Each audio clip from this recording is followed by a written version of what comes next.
Guys, uno munsi tugiye kukwereka uburyo wakura amafaranga ufite kuri Binance akakugeraho kuri Momo ukoresheje B2P.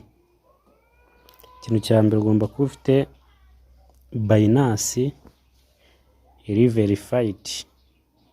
Rero icyo ukora uraza ukinjira muri Binance yawe, ukayifungura. Iyo umaze kugeramo, dore nk'ubu ngiye mfiteho USDT 4.30.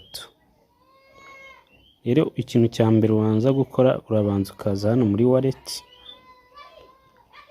ukabanza ukareba byibura nimba amafaranga yawe ari kuri finding. Urabona ko ari kuri finding. Iyo adahari, nk'ubu ushobora kuza ugasanga ari hano kuri spot. Ugomba kuza ukayimura.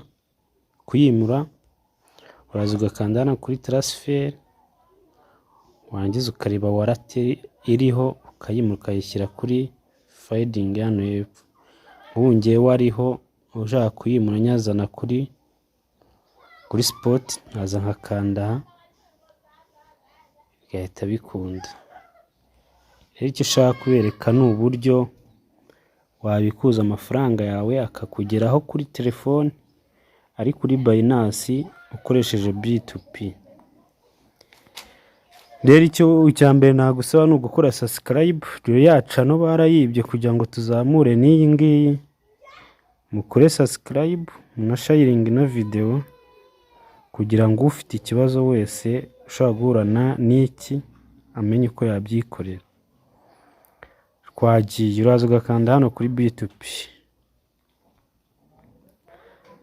Uko mubizi abasanzwe bayikoresha kuri buy ni ukugura, kuri sell uhituza. Icyo turi burebe uno munsi ni ukureba uburyo wabikuza amafaranga akakugeraho kuri telefone yawe wari uyafite kuri Binance. Uraza ugakanda hano kuri sell, uraza ugakanda hano kuri sell. Warangiza urabona ko hariho abaguzi bagiye batandukanye. Hari uyu nguyu ari kuyatangira idolari rimwe, ari kuritangira 415.20.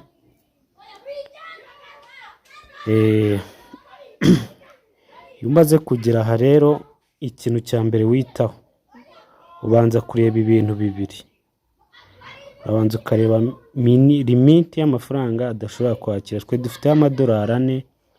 Ubu byibura turashaka umuntu udashobora kurenza nk'uyu nguyu. Urabona ko ari kugura minimum y'amadolari make, ari kugura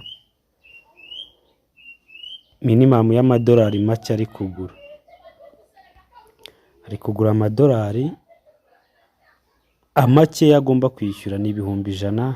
Hari yari kwishyura 50, n'uyu ni 100, uyu nawe ni 50.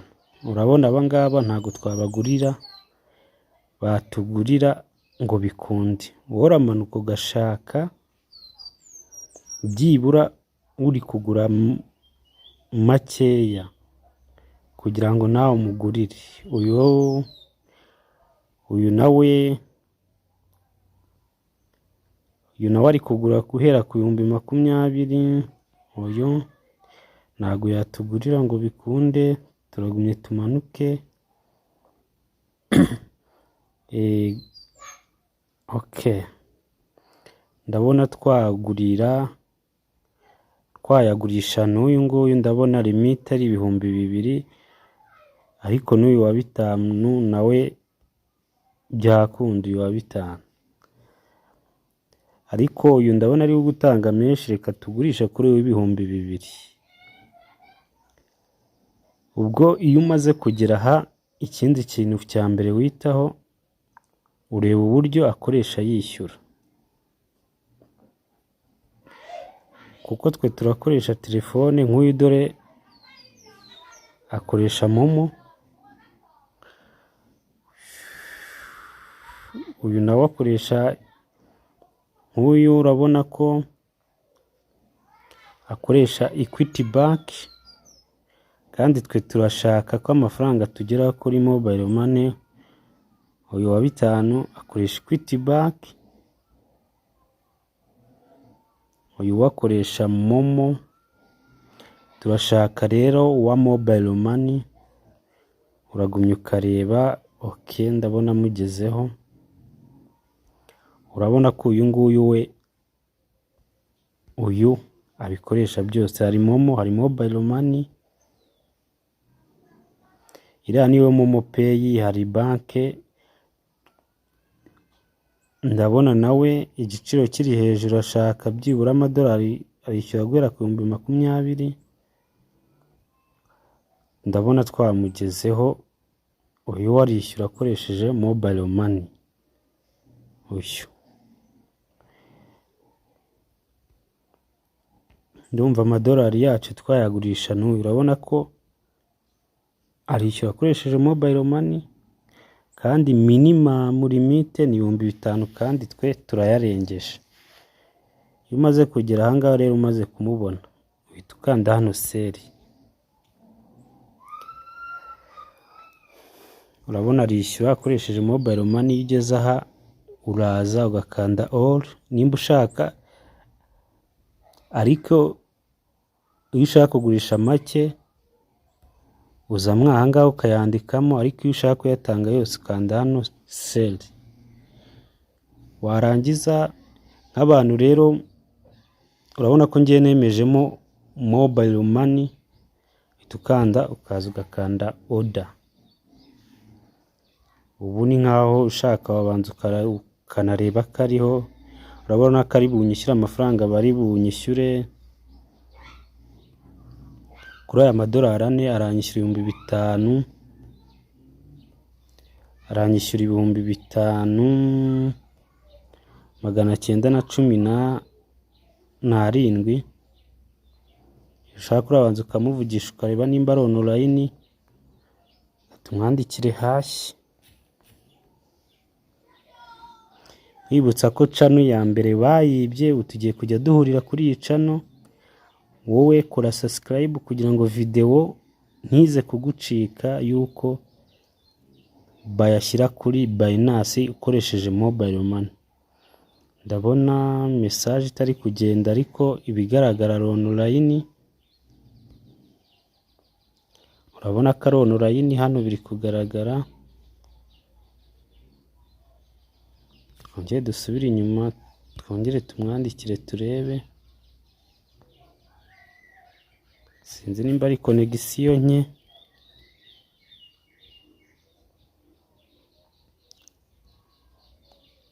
Garagara ko online, ariko ndabona atari gusubiza.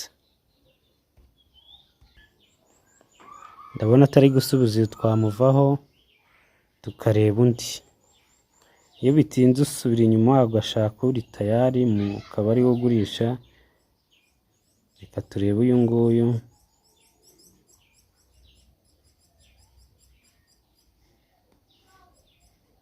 Reka ndebe udana natanze. Ibintu bigomba gukorwa neza, kuko konti yawe bashobora kuyibaninga. Urawe yatinze gusubiza.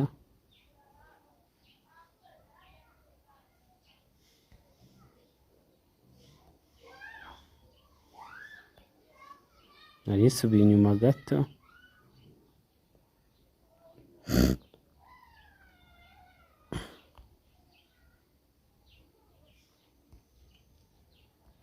Urabona ko noneho yashubije. Mwita Nyirantezimana. Adutegereje turebe ko amafaranga yashyira kuri telefone. Hano uritonda ukora receive, dore uko wabonye amafaranga yakugezeho.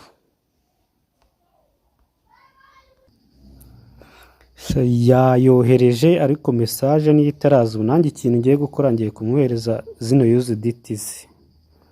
Iyo ugeze aha rero umaze kurangiza, uhita ukanda hano received payment. Urabona ko katurindire gato. Confirme.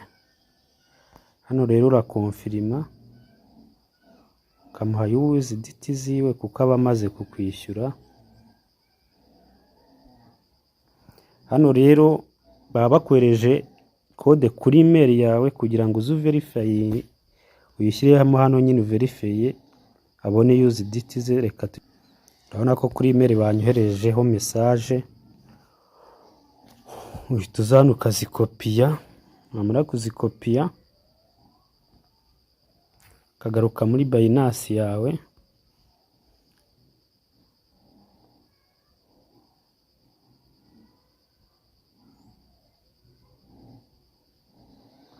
ikibazo cya network.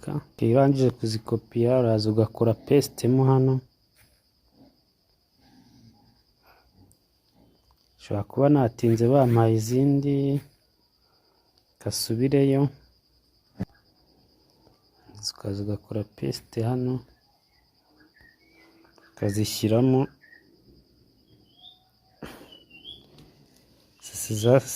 Urabona ko amafaranga yongereje na USDT ziwe nazimuhaye, ubu byarangiye. Ubu maze gukura amafaranga kuri Binance uyashyira kuri telefone. Ubu nta kindi ni kuri yabikorwa, ntibazakubeshye, ni ibintu biba bitagoye. Gukurikirana ino video nawe wabyikorera. Dusubiye muri Binance urabona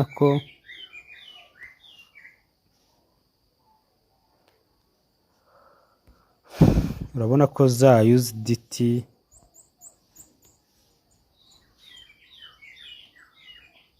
ntazikiriho, unamaze kuzitanga. Urabona hasigayeho 0.5,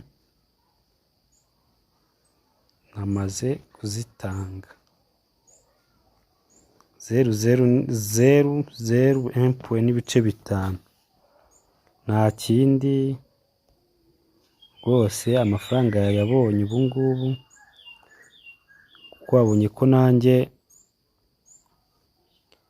USDT bazimpaye. Nta kundi ni kuri yabikorwa,